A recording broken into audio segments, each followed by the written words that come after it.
क्या आप जानते हैं कि भारत सरकार ने पारंपरिक कारीगरों के लिए एक खास योजना शुरू की है। इसका नाम है पीएम विश्वकर्मा योजना। ये योजना उन लोगों के लिए है जो अपने हुनर से रोजगार कमाते हैं, जैसे बढ़ई, सुनार, लोहार, राजमिस्त्री, दर्जी, कुमार और कई अन्य। समस्या यह है कि ऐसे कई कारीगर हैं जिनके पास अपने काम को बढ़ाने के लिए साधन नहीं है। उन्हें आधुनिक उपकरणों, प्रशिक्षण और आर्थिक मदद की जरूरत होती है। यही कारण है कि विश्वकर्मा योजना शुरू की गई। सबसे पहले समझें कि इस योजना का उद्देश्य क्या है। इसका मकसद है कारीगरों को सशक्त बनाना, ताकि वे अपने पारंपरिक कौशल से आत्मनिर्भर बन सकें। जब कारीगर मजबूत होते हैं तो देश का उद्योग भी मजबूत होता है। अब सवाल है, इस योजना का लाभ कौन उठा सकता है। कोई भी व्यक्ति जो पारंपरिक रूप से किसी हस्तशिल्प या शिल्प के काम से जुड़ा है वो आवेदन कर सकता है, लेकिन उसके पास उस काम का प्रामाणिक प्रमाण होना चाहिए, जैसे सरकारी मान्यता या स्थानीय पंचायत का सर्टिफिकेट। इस योजना में कुल 18 प्रकार के पारंपरिक कारीगरों को शामिल किया गया है।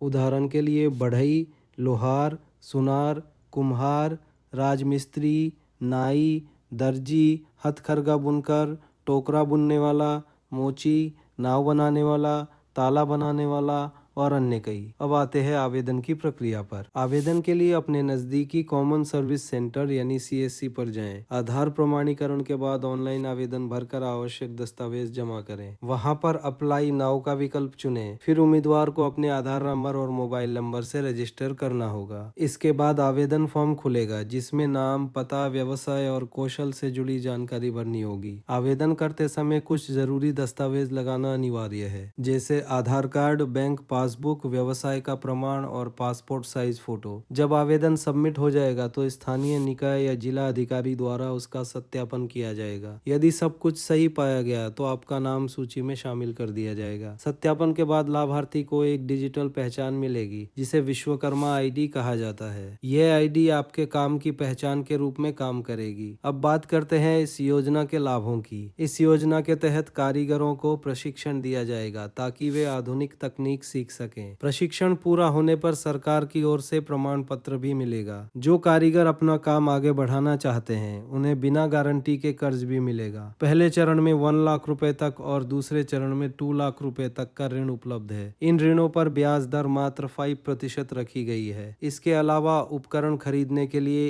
एक मुश्त सहायता राशि भी दी जाती है। यह राशि 15,000 रुपए तक हो सकती है। इसके साथ साथ प्रशिक्षण के दौरान 500 रुपए प्रतिदिन का भत्ता भी दिया जाता है। यह कारीगरों को आर्थिक रूप से मदद करता है। विश्वकर्मा योजना का सबसे बड़ा लाभ यह है कि यह कारीगरों के काम को औपचारिक रूप से पहचान देती है। अब उनका हुनर सिर्फ परिवार तक सीमित नहीं रहेगा, बल्कि देश के विकास में भी योगदान देगा। अगर आप या आपके किसी जानने वाले का कोई पारंपरिक काम है तो इस योजना का लाभ जरूर उठाएं। ये ना सिर्फ आपके व्यवसाय को बढ़ाएगी, बल्कि आपकी पहचान को भी नया सम्मान देगी।